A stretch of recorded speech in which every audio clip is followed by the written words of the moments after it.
Libre para elegir.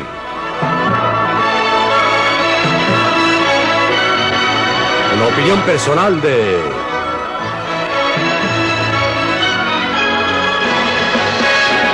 Milton Friedman.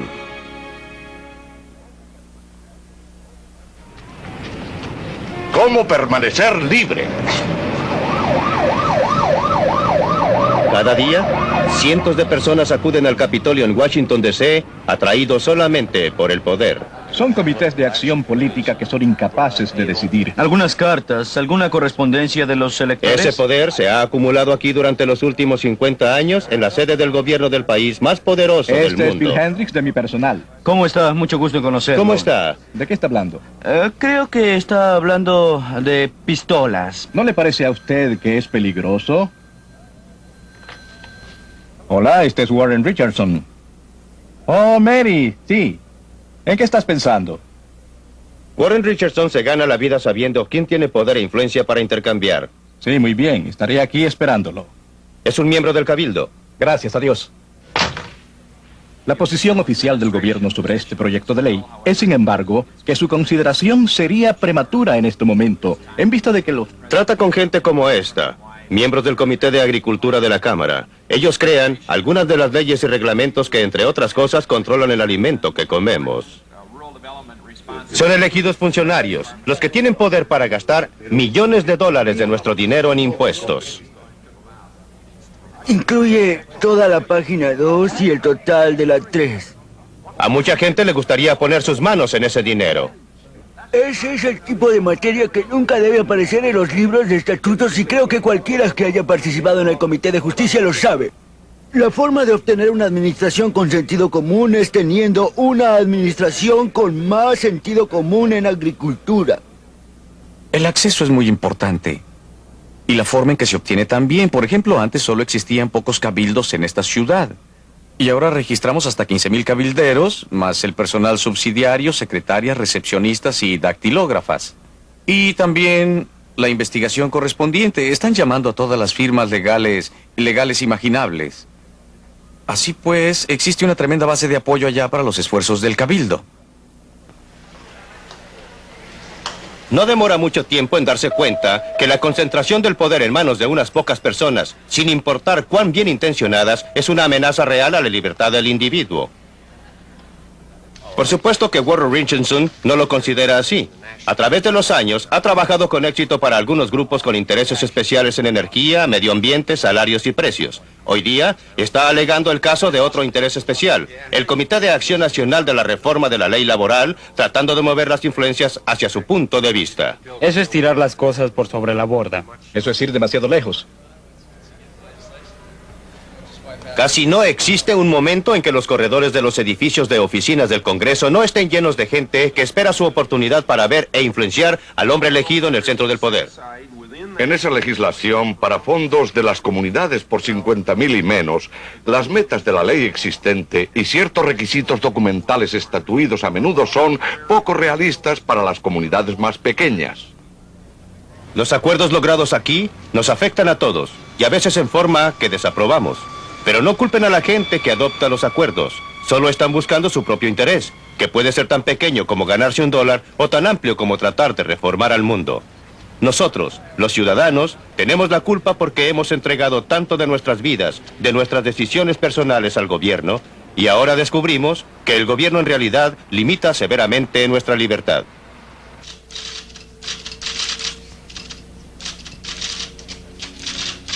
La oficina enchapada en piel y en madera de un diputado en Washington, D.C.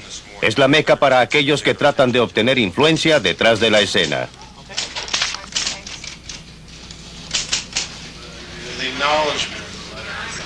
Puede ser difícil para un político trazar su camino entre grupos de intereses especiales. Para mantenerlo elegido, necesita votos, y para obtener votos a menudo tiene que hacer tratos.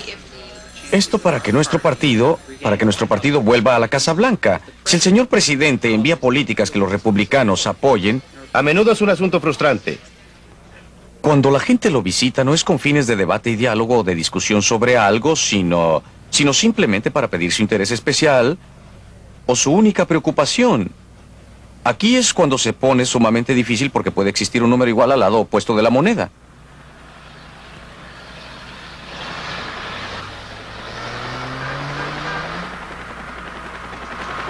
Siempre que vengo a Washington, me impresiona nuevamente ver cuánto poder está concentrado en esta ciudad.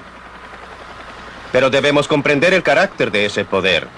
No es un poder monolítico en unas cuantas manos, como sucede en países como la Unión Soviética o la China Roja. Está fragmentado en muchos pedacitos y piezas, y cada grupo especial alrededor de la nación está tratando de coger los pedazos y piezas que pueda. El resultado es que no hay punto de discusión en que no se encuentre el gobierno a ambos lados.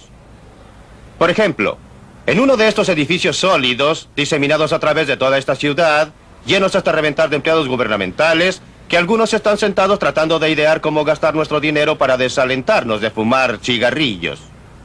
En otro de estos edificios sólidos, quizá no muy lejos del primero, algunos otros empleados igualmente dedicados, igualmente trabajadores, están tratando de idear la forma de gastar nuestro dinero para subsidiar a los agricultores a que cultiven tabaco.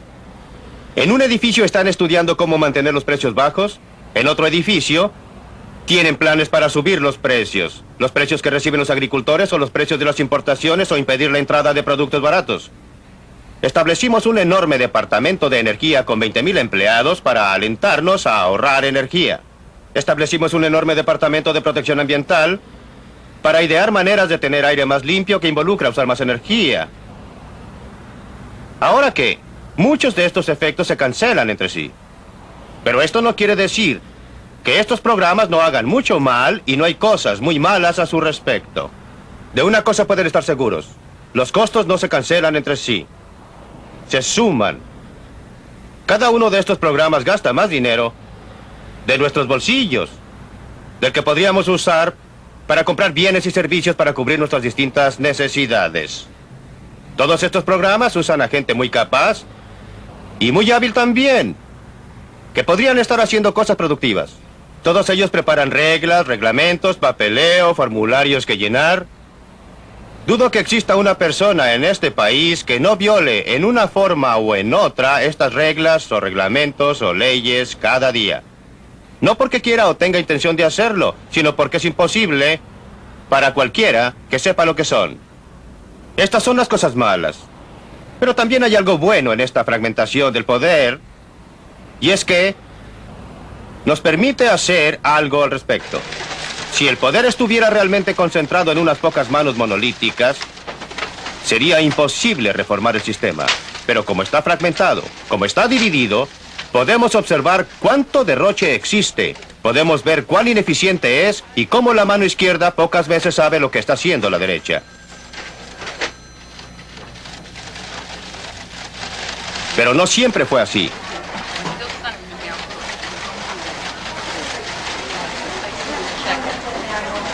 Los ejércitos de burócratas que administran nuestras vidas adoptan nuestras decisiones, gastan nuestro dinero, todo supuestamente para nuestro bien.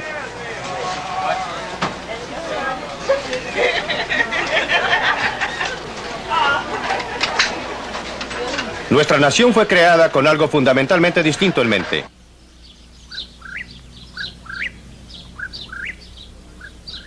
Hace casi 200 años, un grupo notable de hombres se congregó en esta habitación para escribir una constitución para la nueva nación que habían ayudado a crear unos pocos años antes.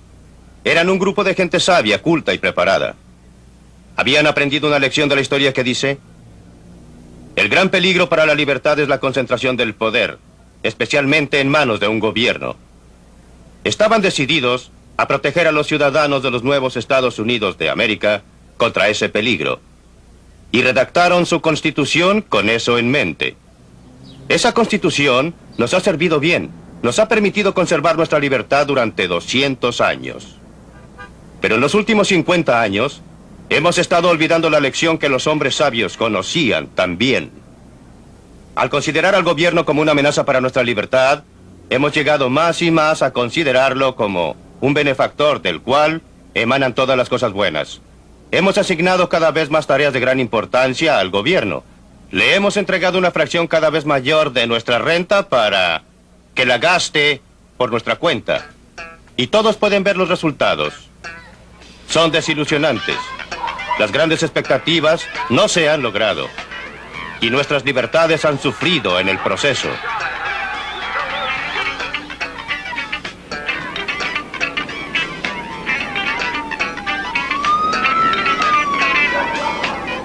¿Dónde se echó a perder? El gobierno comenzó a participar en forma creciente en nuestros asuntos personales hace casi 50 años. Fue en 1933, en el punto más bajo de la peor depresión de la historia. Se radicó la idea de que el capitalismo había fallado y que la falla era responsable de la tragedia humana y económica. A comienzos de la década del 30, Franklin Delano Roosevelt y sus asesores se reunieron aquí para idear programas para solucionar los problemas de la depresión. Su respuesta fue dar mayor poder al gobierno central. De ese comienzo hemos llegado hoy día al estado de benefactor. Esta Empire State Plaza en Albany, en Nueva York, es un buen ejemplo de la diferencia entre el poder público y político y el poder económico privado. Fue construido mientras Nelson Rockefeller fue gobernador del estado de Nueva York.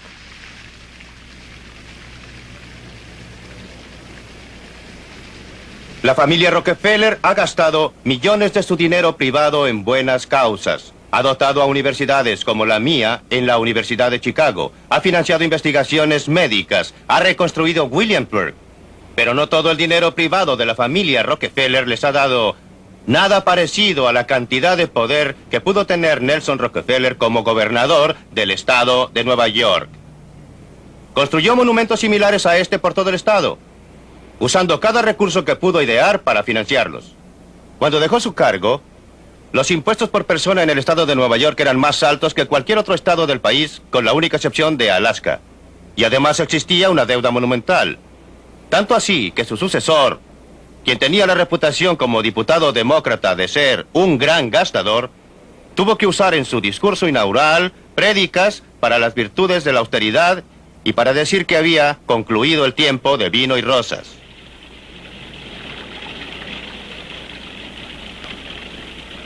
Mire esta silueta de los edificios contra el cielo. Es Chicago y creo que es muy hermoso. Gran parte de los edificios tienen menos de 20 años. Estos altos edificios fueron construidos por la empresa privada para ser usados por la empresa privada. No por el gobierno para ser usados por los burócratas. Estos son monumentos productivos, no una carga para el contribuyente. Una carga que casi ha llevado a la quiebra a la ciudad de Nueva York. La ironía es que gran parte fueron las buenas intenciones las que nos llevaron donde estamos hoy día. Una nación gobernada por imperios burocráticos. Me pregunto si cuando construyeron este edificio se dieron cuenta que iba a resultar con el aspecto de una fortaleza. Desde modestos comienzos en 1953, el Ministerio de Salud, Educación y Bienestar se ha convertido en un verdadero imperio.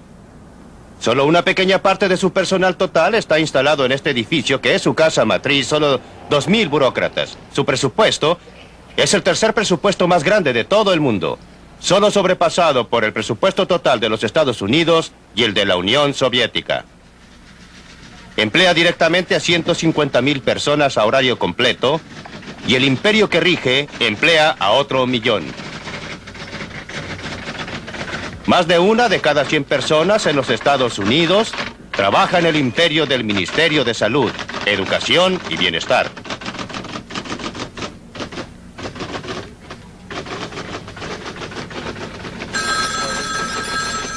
Como hemos visto en esta serie de películas, el Ministerio de Salud, Educación y Bienestar está gastando grandes cantidades de nuestro dinero cada año en salud. Un efecto es simplemente alzar los honorarios y precios de servicios médicos y de hospital, sin una mejoría correspondiente a la calidad del cuidado que recibimos. Está controlando más y más el alimento y drogas que compramos, desalentando en el proceso el desarrollo e impidiendo la comercialización de nuevas drogas que podrían estar salvando muchas decenas de miles de vidas al año. En el terreno de la educación, las sumas que se están gastando se están yendo a las nubes, pero existe consenso que la calidad de la educación está declinando. Más y más dinero está siendo gastado y se están aplicando controles cada vez más rígidos para promover la integración racial. Pero nuestra sociedad se está fragmentando aún más.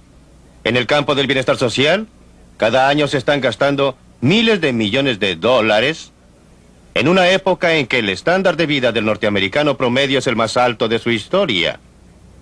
Y están creciendo las listas de prestaciones asistenciales. En el Seguro Social, el presupuesto es colosal, pero está en grandes dificultades económicas.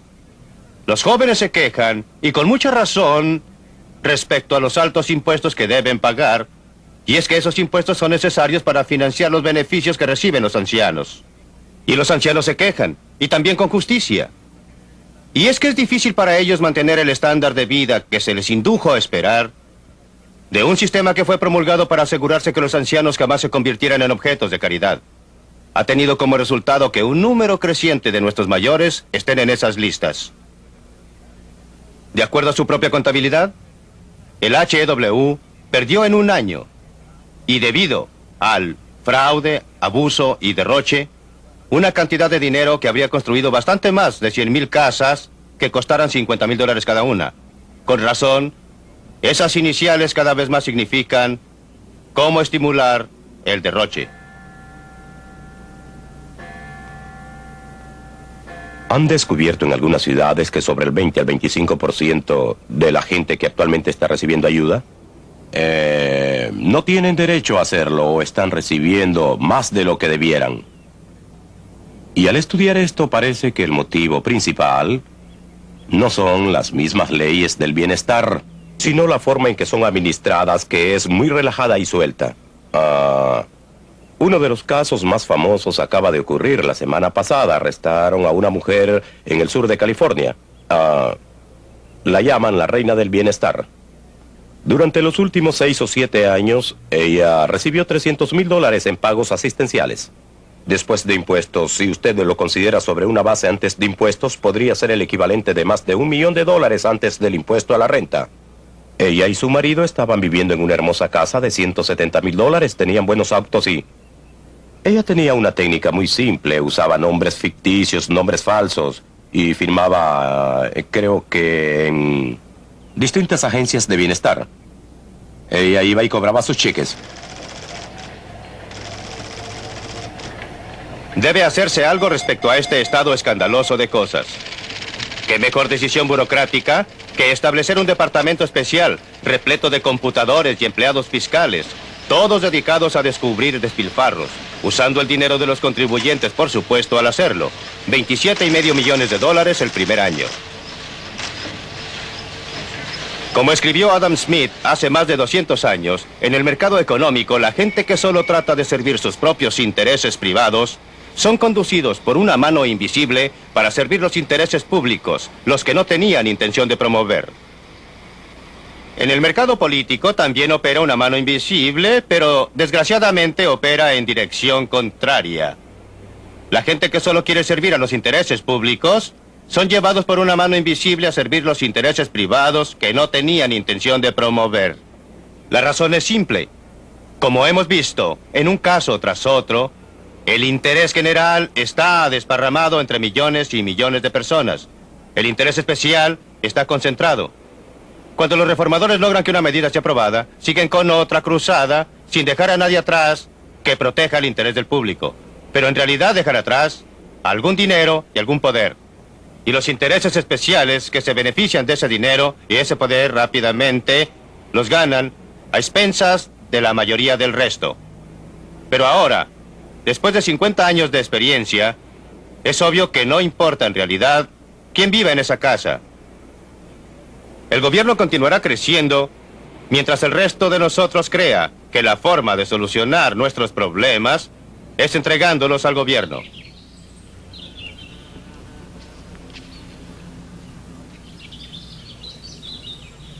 Pero aún existen personas que quieren solucionar sus problemas, que quieren usar sus propias habilidades, energías y recursos. Encontramos una persona así aquí en el sur de California.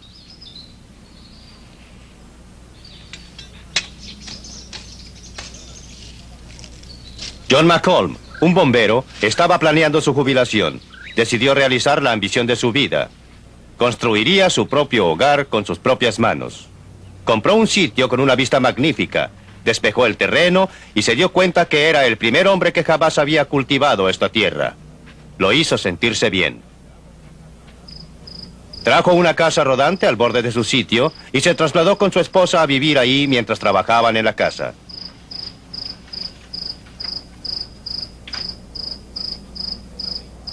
Fabricó sus propios ladrillos, plantó árboles, aprendió carpintería y gasfitería. Todo iba bien cuando un día un funcionario local llegó con una advertencia. Estaba muy bien que edificara una casa, dijo, pero era en contra de los reglamentos vivir más tiempo en la casa rodante. Los Macomb se sintieron agraviados, opinaron que las reglas eran burocráticas y disparatadas. Decidieron dejar la casa rodante exactamente donde estaba y desafiar a las autoridades.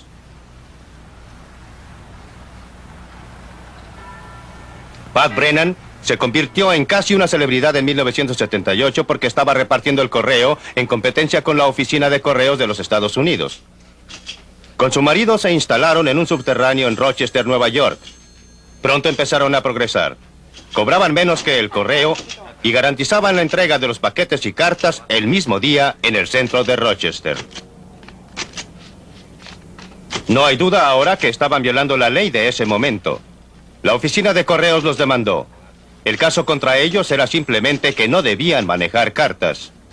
Los Brennan decidieron pelear y los hombres de negocios locales proporcionaron el respaldo financiero. Creo que va a ocurrir una revolución tranquila y quizás veamos su comienzo. Quizás podamos ver a gente peleando con los burócratas, cuando años atrás no lo haríamos porque seríamos aplastados. Ahora, con la revolución de impuestos y lo que estamos haciendo, la gente está decidiendo que sus destinos les pertenecen y no a alguien en Washington que no se interesa por ellos. Así pues, no es cuestión de anarquía. Es una cosa que la gente está analizando el poder de los burócratas y lo está rechazando. Las llevo, sí. Muy bien. Los clientes de los Brennan son muy específicos en algo. Después de todo, el servicio Brennan es más barato que el correo ordinario. No estamos seguros de haber hecho nada ilegal. Y me gustaría saber más sobre esto y espero que se conozca más en el país que hasta ahora y alguien escuchará su petición.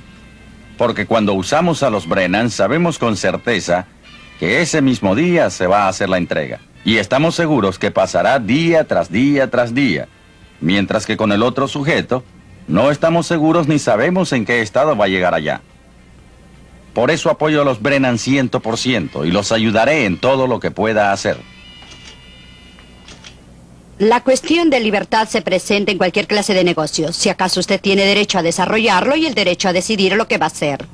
También existe la cuestión de la libertad de los consumidores para utilizar un servicio que encuentran barato y que es mucho mejor. Según el gobierno federal y el cuerpo de leyes Private Express Statutes, no tengo libertad para iniciar un negocio y el consumidor no tiene libertad para usarlo. Lo que parece muy extraño en una nación como esta, que el contexto total está basado en la libertad y la libre empresa.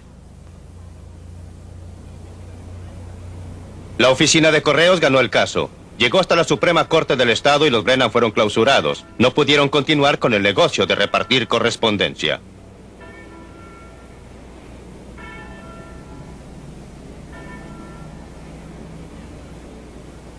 Lo que han estado viendo es una reacción humana, natural, al intento de otras personas de controlar su vida cuando usted opina que no les corresponde.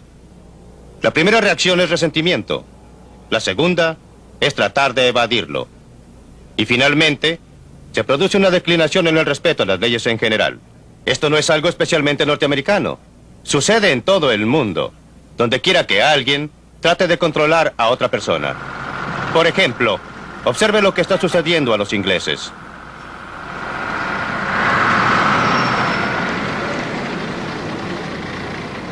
Durante la mayor parte del siglo pasado, Inglaterra era conocida a través del mundo por el respeto que tenían sus ciudadanos por la ley, pero ya no ocurre.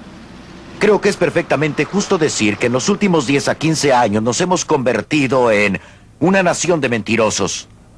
¿Que cómo lo hacemos? En una variedad colosal de formas. Déjeme darle a usted un ejemplo. Tomemos un pequeño almacenista en un área rural con muy poco movimiento. ¿Cómo gana dinero? Descubrió que al comprar a través de mayoristas regulares, él siempre tiene que usar facturas. Pero si va y paga al contado y compra sus mercaderías allí, entonces la utilidad que obtenga sobre esas mercaderías no estará sujeta a impuesto porque los inspectores de impuestos simplemente no saben qué tiene la mercadería. Consideremos el extremo superior. Si observa a un director de compañía, existen toda clase de maneras en que pueden hacerlo. Compran sus alimentos a través de la compañía. Toman sus vacaciones por cuenta de la compañía. Registran a sus esposas como directores de la compañía aunque jamás visiten la fábrica. Construyen sus casas a costa de la compañía por el ardid muy simple de construir la fábrica al mismo tiempo que sus casas. Sucede a través de todos los niveles. La persona ordinaria que hace trabajos ordinarios o la persona que hace trabajos muy serviles hasta el extremo superior. Hombres de negocios, políticos altos, miembros del gabinete, miembros del Senado, todos lo hacen. Creo que casi todos creen actualmente que el sistema es básicamente injusto. Y todos tratan de evadir el sistema tributario. Una vez que esto ocurre, y una vez que existe un consenso de que un sistema tributario es injusto, el país en efecto se convierte en una especie de conspiración. Y todos se ayudan entre sí a lograr evadir.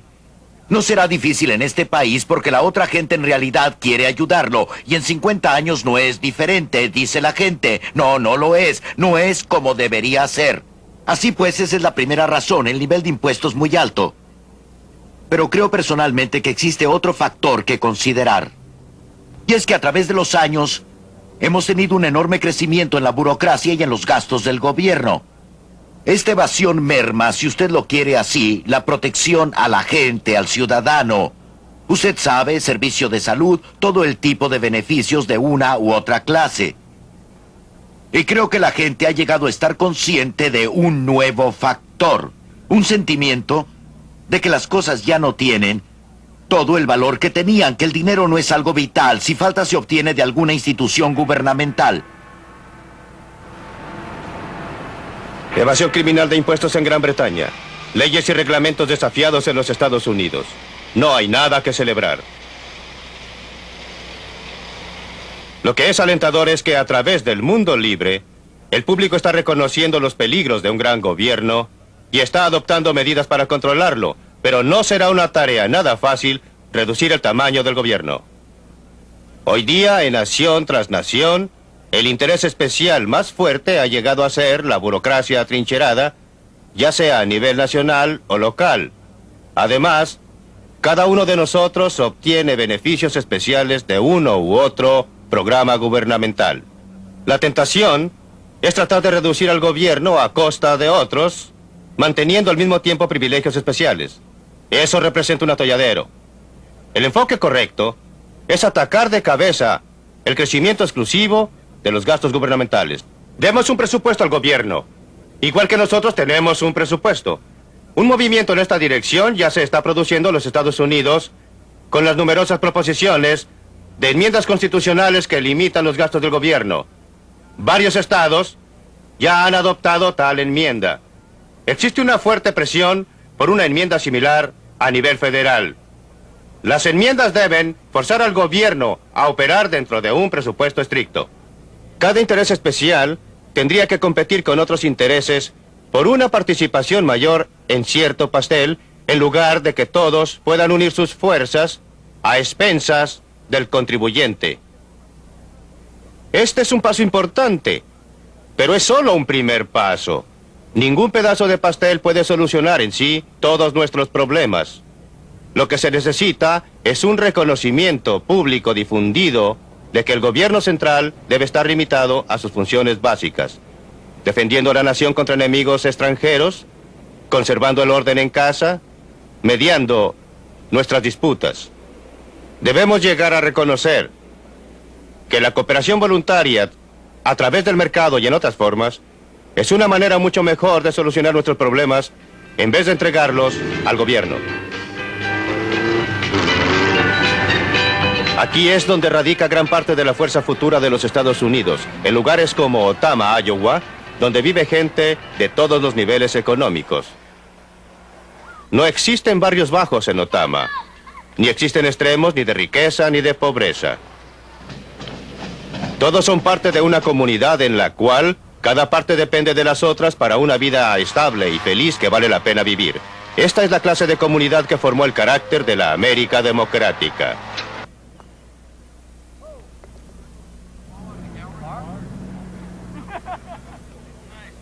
Comenzamos esta serie enfatizando dos ideas.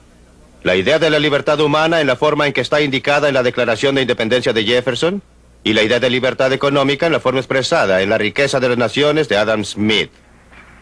Estas dos ideas, operando conjuntamente, lograron su mayor fruición aquí, en el corazón de América. Pero el carácter básico de la sociedad que crearon ha estado cambiando como resultado del nacimiento de otro juego de ideas. Hemos olvidado la verdad fundamental que los fundadores de este país conocían también, que la mayor amenaza a la libertad humana es la concentración del poder, ya sea en manos del gobierno o de otra persona. A través del mundo occidental, más y más de nosotros estamos reconociendo los peligros de una gran sociedad sobregobernada, pero se requerirá más que un reconocimiento del peligro. La libertad no es el estado natural de la humanidad, es un logro extraordinario y maravilloso. Necesitará la comprensión de lo que es la libertad y de dónde vienen los peligros a la libertad. Se necesitará valentía para actuar de acuerdo a este entendimiento, porque si no solo, vamos a conservar las libertades que tenemos y para realizar el potencial total de una sociedad verdaderamente libre. Universidad de Chicago, otoño de 1979. Milton, a través de toda su discusión, usted enfatiza dos cosas. Las teorías de Adam Smith sobre el mercado libre y Thomas Jefferson sobre el poder central. Algo que me preocupó un poco en su discusión fue que me pareció que usted se asemejaba algo a la forma en que los psicoanalistas hablaban de Freud. Que aunque usted cree que ellos nos dieron la palabra y aunque han transcurrido 200 años desde entonces, sigue siendo palabra. Las circunstancias no han cambiado su significado en modo alguno. ¿Es usted tan rígido en sus ideas? Existe una gran diferencia entre principios y la aplicación de los principios. La aplicación de un principio tiene que tomar en cuenta las circunstancias, pero los principios que explican cómo opera un automóvil, esos no son diferentes de los principios que explican cómo operaba un coche tirado por un caballo o cómo operaba un arco y sus flechas. Los principios que Adam Smith enunció, la filosofía enunciada por Thomas Jefferson, son tan válidas hoy como lo eran entonces, pero las circunstancias son diferentes y por consiguiente la aplicación en muchos casos es diferente. En adición, ha habido una gran cantidad de trabajo y estudio y actividad de eruditos. Desde entonces sabemos mucho más de la forma en que opera la economía de lo que sabía Adam Smith. Así que él estaba equivocado en muchos detalles individuales de su teoría, pero no en su visión general, en su concepción de lo que ocurriría, y sin ningún organismo central que lo planificara. Millones de personas podían coordinar sus actividades en una forma que era mutuamente beneficiosa para todos. Ese concepto central es igualmente válido hoy, como lo fue entonces, y en realidad, tenemos más razón de confiar en él ahora que antes, pues nosotros tenemos 200 años más de experiencia para observar cómo opera. Correcto. Volvamos a Jefferson. Usted dice, reduzca las funciones del gobierno central a las funciones básicas propugnadas por Jefferson. ¿Cuáles eran?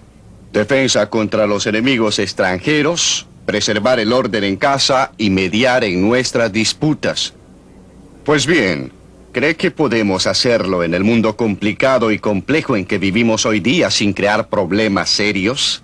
¿Qué le parece que miremos las actividades del gobierno en nuestro complejo mundo actual y preguntemos hasta qué punto se ha debido el crecimiento del gobierno a esas complejidades? La respuesta es muy poco en realidad.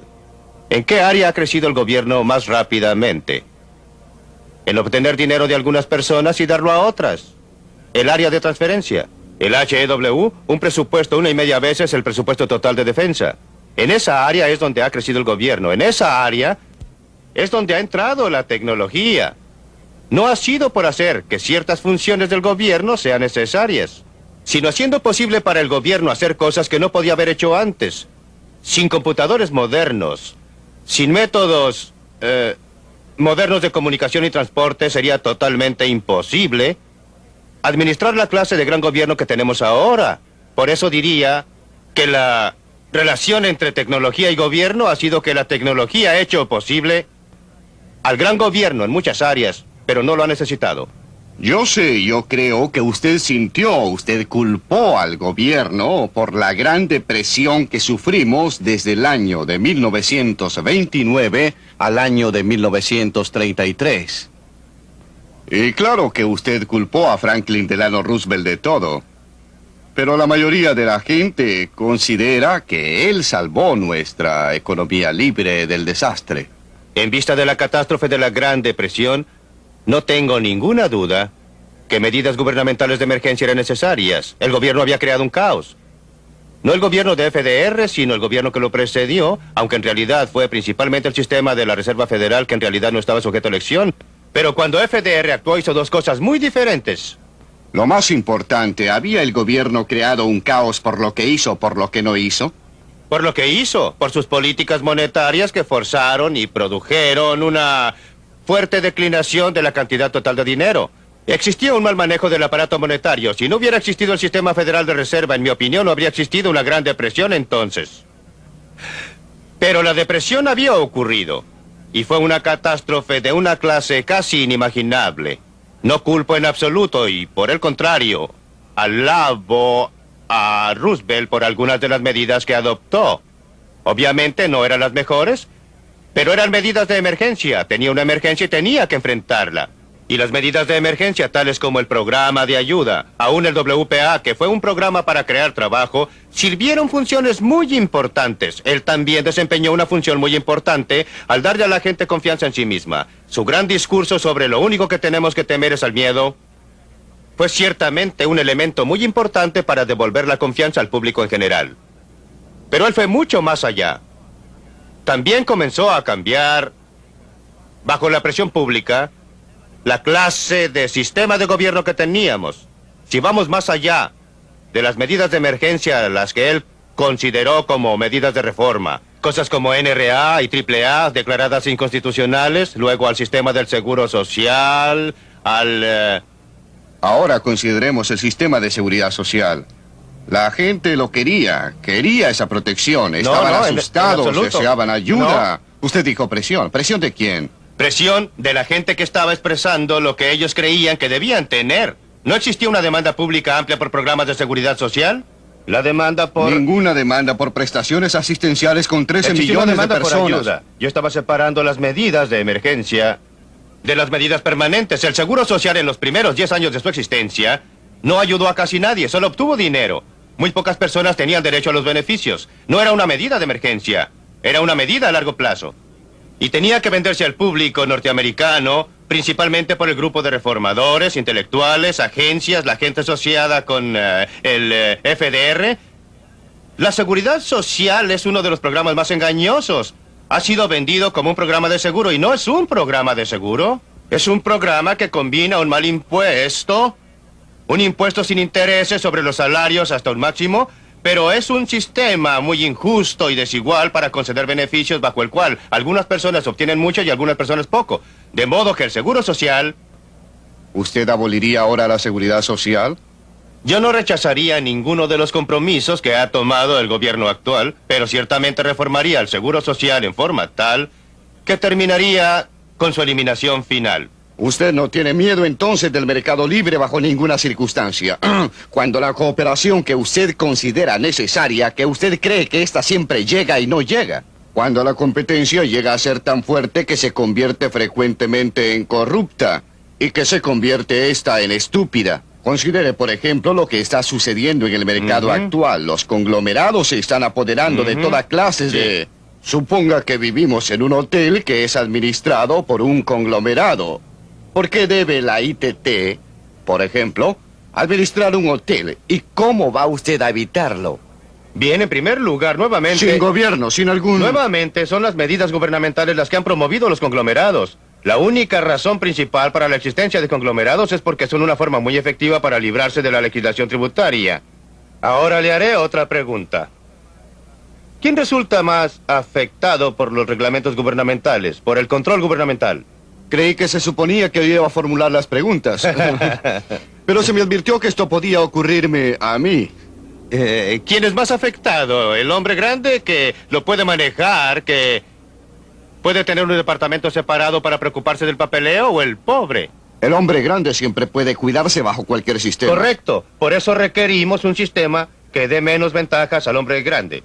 Y así el sistema bajo el cual puede lograr que el gobierno lo ayude le da la mayor ventaja, no la menor. Usted dice que yo le tengo miedo a la codicia, a la falta de cooperación, claro. Siempre debemos comparar lo verdadero con lo verdadero. ¿Cuáles son las alternativas reales? Si observamos a la historia, si volvemos al siglo XIX, cuando todos siempre hablaban de la era en que el varón ladrón se paseaba por el país y subyugaba a los pobres bajo sus talones, ¿qué descubrimos?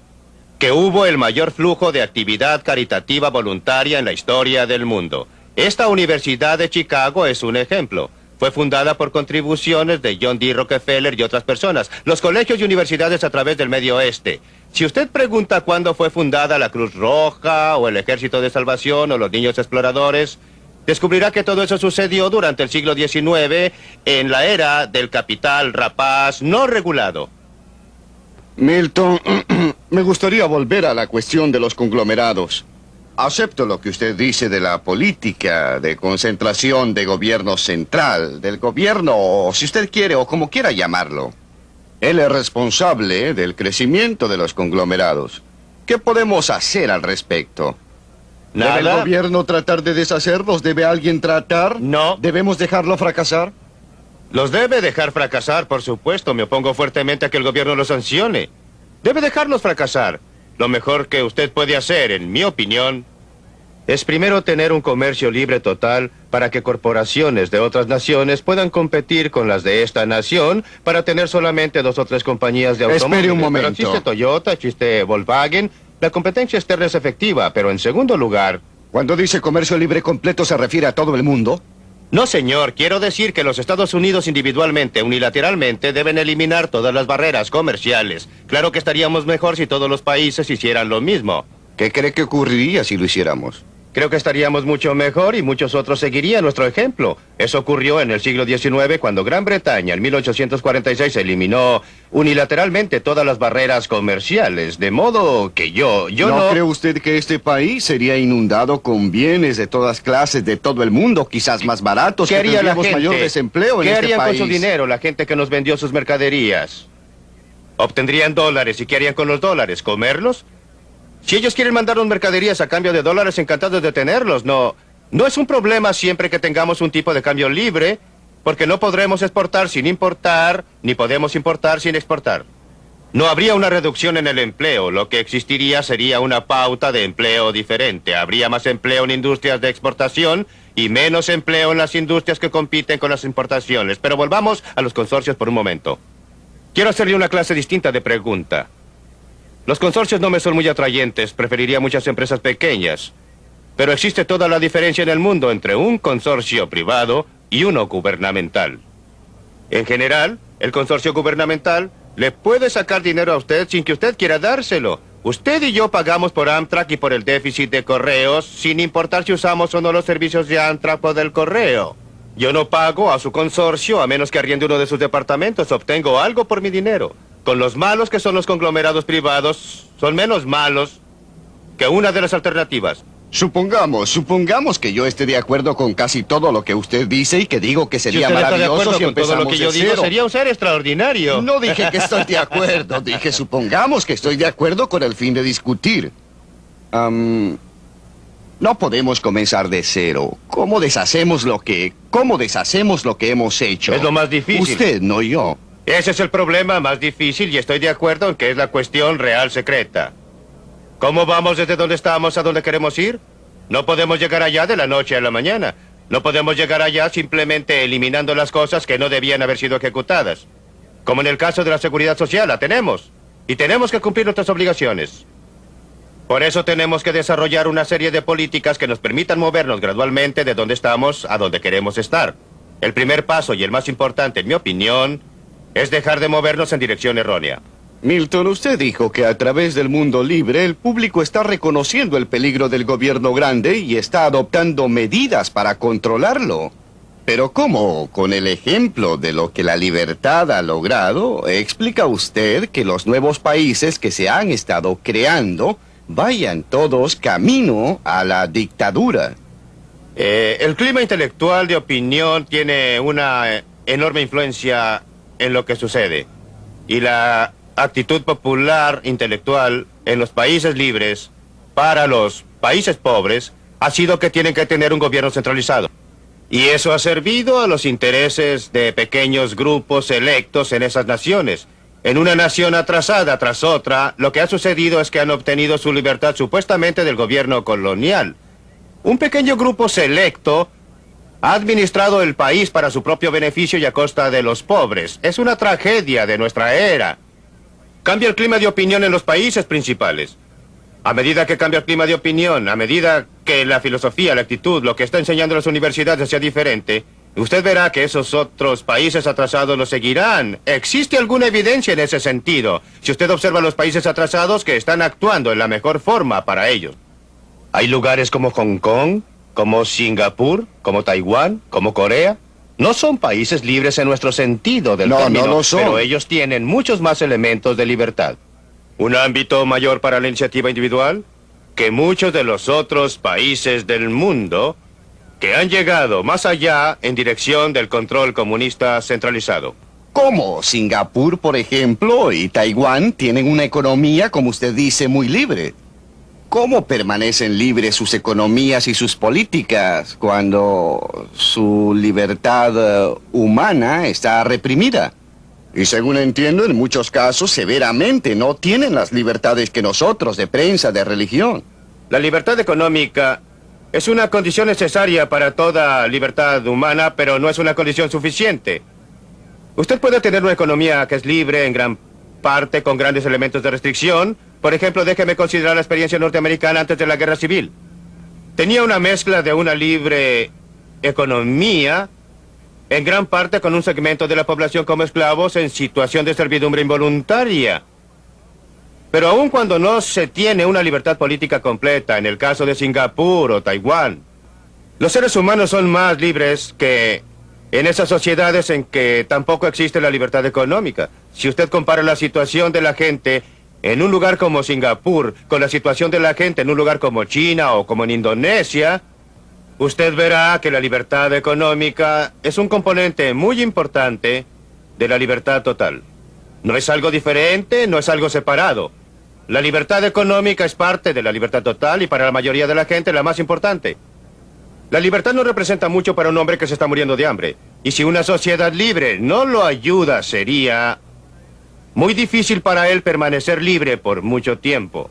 Por eso, la capacidad de una libertad libre para mejorar la situación de la persona común es muy necesaria condición para que permanezca libre, pero no es la razón fundamental porque quiere una sociedad libre, quiere una libre sociedad por los valores humanos y éticos y morales que usted enfatizó que pertenecen a la libertad.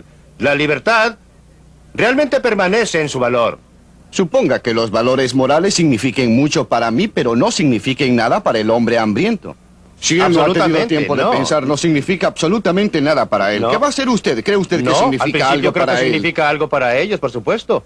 Muchos hombres han muerto por sus valores morales y han colocado estos valores morales sobre la vida misma. Pero usted y yo, ciudadanos de la sociedad libre, no nos apartaremos Bien, nunca. déjeme expresarlo en forma distinta. Supongamos que usted va y pronuncia un discurso a toda la gente que vive del bienestar público y les dice: miren, la libertad es mucho más importante que el dinero del bienestar social que están recibiendo. Existen conceptos éticos y espirituales al respecto. Hombres han muerto por esto. Supongamos que les dice eso y luego agrega: les vamos a quitar los pagos asistenciales. ¿Qué cree usted que ocurriría? Yo les diría algo distinto. Yo les diría... Me gustaría saber qué haría. Le diré lo que haría y lo que les diría. Les diría: los pagos asistenciales los están corrompiendo. Miren lo que les está sucediendo, lo que está sucediendo con sus hijos. Ustedes estarían mucho mejor en todo sentido. Pero supongamos que ellos le dicen: no estamos en absoluto de acuerdo. Sin Eso esos sería pagos un error. asistenciales estaríamos en una situación terrible. Se equivoca. No estarían en una situación terrible, pero comprendo sus sentimientos y no propongo retirarles la ayuda así, toda de inmediato. Creo que sería intolerable arrojar a los millones de personas que actualmente dependen de esos pagos a las calles. Debemos ir gradualmente. Por eso propuse el impuesto a la renta negativa como una medida de transición que nos permitirá ayudar a la gente que en realidad lo necesita. sin tener al mismo tiempo la clase de caos que tenemos ahora cuando la mayoría de los beneficios van a la gente que no lo necesita. Pero observen la forma en que el sistema de bienestar ha estado corrompiendo la verdadera esencia de nuestra sociedad. Hemos metido a la gente en una trampa que no han fabricado. No los culpo. Pero han sido metidos en una trampa donde se les induce a convertirse en cargas, a convertirse en niños. No a convertirse en seres humanos independientes. La virtud del deseo de la libertad es lo que la gente puede hacer con su libertad. La libertad no es un valor individual, es un valor social. Un Robinson Crusoe en una isla. Libertad es un concepto que no significa nada para él. Milton, ¿en qué situación está la libertad de esta nación hoy en día? Es una bolsa mezclada. En algunas áreas tenemos más libertad que la que jamás hemos tenido. En otras áreas nuestra libertad ha sido drásticamente reducida. Nuestra libertad para gastar el dinero que queramos ha sido reducida. Nuestra libertad para dedicarnos a la ocupación que queramos ha sido reducida.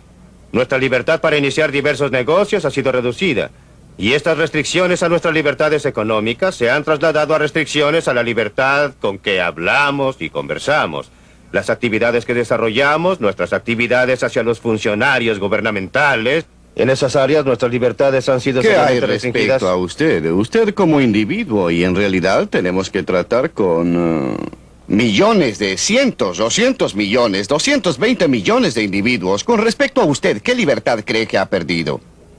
Bien, he sido un individuo muy afortunado. Eso suena como una disculpa. No, no es una disculpa porque voy a agregar algo más. Siempre he dicho que casi la única gente que ha tenido libertad de palabra efectiva estos días en Estados Unidos son los profesores en funciones de su cargo en universidades privadas que están a punto de jubilarse o se han jubilado. Esa ha sido mi situación en los últimos años. Considere, por ejemplo, la libertad de un profesor de medicina en cualquiera de nuestras grandes instituciones. Seguramente su investigación está siendo financiada por el gobierno federal. ¿No cree usted que lo pensaría 2 o 3 veces antes de dar una conferencia sobre los males de la medicina socializada? O considere a uno de mis colegas de la universidad que está recibiendo donaciones de dinero de la Fundación Nacional de Ciencias. ¿Cree usted que en realidad se siente libre para hablar respecto al punto de si el gobierno debiera estar financiando dicha investigación? Por supuesto, no se debe tener libertad sin costo. Pero los costos deben ser razonables, no deben ser desproporcionados. Ningún hombre de negocios en esta nación hoy día... ¿Por qué actualmente los hombres de negocios son tan tímidos en lo que dicen? Hay muy pocos que están dispuestos a expresarse, a decir abiertamente lo que piensan. ¿Por qué? ¿Respecto a qué? Respecto a cualquier cosa. Considere, por ejemplo, los intentos del presidente Carter para imponer controles voluntarios de salarios y precios. Casi no existe un hombre de negocios en esta nación que no lo considere espantoso. Aproximadamente solo 2 o 3 hombres de negocios han tenido el valor de ponerse de pie y decir algo al respecto. Pero nuevamente, como digo, vaya donde mis colegas académicos. Muchos de ellos piensan como yo, que el gobierno está destinando demasiado dinero, que han existido demasiados subsidios de universidades y colegios estatales a lo largo de la línea. Sin embargo, pocos están dispuestos a hablar. Milton, ¿qué hay respecto a la generación que no conoce lo que es la libertad como usted la conoció? Y por consiguiente no le importa tanto lo que ha sucedido, da por sentado el estado actual de cosas. Creo que es un problema real y que estamos viviendo de nuestra herencia. Hemos heredado una filosofía y una serie de actitudes y tienden a erosionarse. La gente se acostumbra a lo que conoce. Existe una enorme tiranía del status quo y la mayoría de la gente, la mayor parte del tiempo, acepta las circunstancias que lo rodean. Existe un impulso humano natural hacia la libertad que siempre se ha expresado. Pero es más fuerte o más débil y creo que un gran peligro en continuar a lo largo del camino actual es que perderemos aún más de nuestra herencia, aún más de nuestros valores básicos, de nuestras creencias básicas de libertad, y protestaremos menos a medida que se nos quiten más y más libertades. El verdadero valor de la libertad es que proporciona diversidad, y a su vez la diversidad es la verdadera protección de la libertad. A la gente que le gusta vivir en las ciudades puede vivir en ellas. A la gente que le gusta la impersonalidad de una metrópolis puede vivir en una metrópolis. Tenemos lealtades para nuestras iglesias, nuestras universidades, nuestros colegios, nuestros clubes, nuestras ciudades, nuestros estados. Es esta diversidad, el hecho de que no se nos impone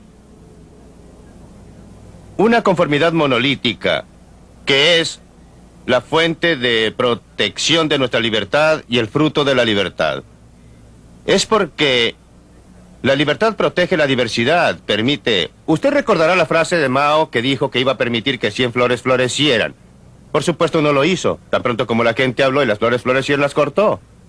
Es el florecimiento de muchas flores, el hecho de que usted tiene todas esas diferentes individualidades, lo que produce los grandes logros de la civilización y proporciona la esperanza y protección de nuestra libertad. ¿Está diciendo usted entonces que aún existen bolsillos de libertad en el país? Lo que yo dije antes fue que es una bolsa mezclada. En ciertos aspectos tenemos mayor libertad que antes, pero en otros aspectos hemos tenido mucha menos libertad. Por supuesto que existen grandes bolsillos de libertad. Este es todavía un país libre. No debemos confundir la tendencia con la situación. Nos hemos estado alejando de la libertad. Nuestra libertad está en peligro, pero de ningún modo ha sido completamente destruida y creo que existe un componente bastante fuerte de la libertad de nuestra sociedad que nos permitirá conservarla, que vamos a volver atrás esta tendencia y a reducir el gobierno al tamaño adecuado. Vamos a establecer las bases para un resurgimiento, para un florecimiento de aquella diversidad que ha sido el producto real de la libre sociedad.